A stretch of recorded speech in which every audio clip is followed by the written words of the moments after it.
अगर आपको शुगर है तो ये वीडियो आपको आखिर तक देखनी चाहिए, क्योंकि इसमें हम बात करने वाले हैं कि शुगर की वजह से निचले धड़ के मसाइल, जिसमें खसूसन टांगें और पाँव के मसाइल क्यों होते हैं और इनकी वजूहात क्या हैं, और हमें शुगर के मरीज़ को पाँव की देखभाल कैसे करनी चाहिए। शुगर ज़्यादातर शुगर लेवल ज़्यादा रहने की वजह से जो खून की नालियाँ हैं वो तंग पड़ जाती हैं और उनमें सोजिश हो जाती है, जिसकी वजह से खून की सप्लाई मुतासर होती है। इसके बाद जो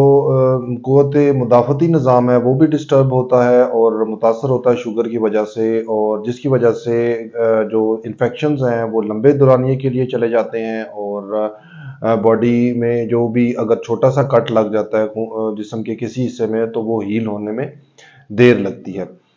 इसके अलावा जो इन्फेक्शंस हैं वो जब लंबे अरसे के लिए जाते हैं तो वो बोन को भी, हड्डियों को भी इन्वॉल्व कर लेते हैं, और जब ये हड्डियों को इन्वॉल्व करते हैं तो इसकी वजह से चांसेस ज़ख्म के ठीक होने के चांसेस बहुत ज़्यादा कम हो जाते हैं, और फिर जो है वो उस जिस्म के हिस्से, उस अज़ा को, पाँव को काटने की नौबत भी आ जाती है। इसके अलावा बात करेंगे कि शुगर के मरीज़ों को पाँव के ज़ख्म का इल्म भी नहीं होता। वो उसकी क्या वजह है? उसकी ये वजह है कि जो हमारा असाबी निज़ाम है, जो कि पेन सिग्नल्स को हमारे दर्द की जगह से ब्रेन तक लेके जाता है, वो मुतासर होता है। तो इसके मुतासर होने की वजह से जो हमारे सिग्नल्स हैं वो नहीं जा पहुँचते, जिसकी वजह से पेशेंट को फीलिंग ही नहीं आती कि उसे दर्द हो रहा है, या फिर उसे ज़ख्म का एहसास ही नहीं होता। इस वजह से ज़ख्म जो है वो बिगड़ जाते हैं पेशेंट्स के, और इसके अलावा पेशेंट बेहंगम दर्द का भी होना, ये भी एक चीज़ है इसमें, और सख्त दर्द भी होता है, और बेहिस्सी भी इसमें आ जाती है। ये सारे अवामिल जो है वो शामिल होते हैं हमारे डायबिटिक फुट में, जिससे पाँव के अल्सर्स भी बनते हैं, और अल्सर्स, छोटे अल्सर्स और अल्टीमेटली बड़े अल्सर्स में तब्दील हो जाते हैं, गैंग्रीन हो जाती है, और एम्पुटेशन, जो अज़ा को काटने की नौबत भी आ जाती है। इसके अलावा अब बात करेंगे कि शुगर के मरीज़ों को अपने पाँव की देखभाल कैसे करनी चाहिए और उसके स्टेप्स क्या हैं।